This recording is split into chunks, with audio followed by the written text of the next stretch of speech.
ये कहानी है एक ऐसी दादी की जो कचरे के बीच में बनी हुई झोपड़ी में रहती थी। एक दिन उसी कचरे में दादी को एक प्यारा बच्चा मिलता है जो बड़ा होकर दादी की जिंदगी बदल देता है, उसे कचरे से उठाकर महलों में ले जाता है। ये कहानी बहुत ही इमोशनल और दिलचस्प है, तो लास्ट तक जरूर देखना। कहानी शुरू होती है तो दिखाई देता है चारों तरफ सड़ा हुआ कचरा, बदबू, मक्खियां और टूटे फूटे सामान का ढेर। उसी कचरे के बीच एक छोटी सी गोल झोपड़ी थी जो पुराने कपड़ों, प्लास्टिक और टीन के टुकड़ों से बनी हुई थी। उसी झोपड़ी में रहती थी एक बहुत बूढ़ी, कमजोर और गरीब दादी। दादी के कपड़े फटे हुए थे, हाथ कांपते थे, लेकिन फिर भी वह रोज सुबह उठती और कचरा बीनने निकल जाती।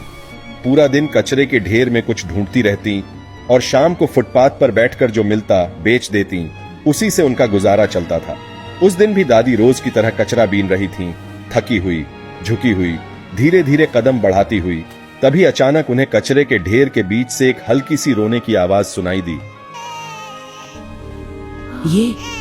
ये कैसी आवाज है? दादी हैरान हुई। उन्होंने ध्यान से सुना। वह आवाज किसी छोटे बच्चे के रोने की लग रही थी। दादी जल्दी जल्दी उस तरफ बढ़ी, कचरे को हटाया, पुराने कपड़े और प्लास्टिक के बीच देखा और वहां एक छोटा सा नन्हा बच्चा पड़ा था। वह बच्चा रो रहा था, आंखों में आंसू भरे हुए थे और उसके गले में एक छोटा सा लॉकेट था, सफेद चांद और पीला सितारा बना हुआ। अरे ये प्यारा बच्चा यहाँ कैसे? दादी ने तुरंत बच्चे को अपनी गोद में उठा लिया, उसे चुप कराने की कोशिश करने लगी। फिर उन्होंने चारों तरफ देखा, शायद कोई उसे ढूंढने आए। दादी कुछ देर वहीं खड़ी रही, इंतजार करती रही, लेकिन कोई नहीं आया। दादी की गोद में वो प्यारा बच्चा रो रहा था। दादी के दिल में एक अजीब सा दर्द उठा। दादी ने उस बच्चे को अपने सीने से लगा लिया। कुछ पल सोचने के बाद उन्होंने एक फैसला लिया। दादी उस बच्चे को लेकर अपनी छोटी सी झोपड़ी में आ गई। झोपड़ी के अंदर कुछ भी खास नहीं था, न ठीक से बिस्तर, न खाना। दादी प्यार से उस बच्चे को देखने लगी।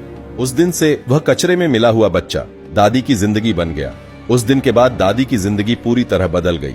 अब वह अकेली नहीं थी। उनकी गोद में एक नन्हा सा बच्चा था जिसे उन्होंने अपना सब कुछ बना लिया। दादी ने उसका नाम रखा समीर। अब दादी पहले से भी ज्यादा मेहनत करने लगी। सुबह होते ही कचरा बीनने निकल जाती।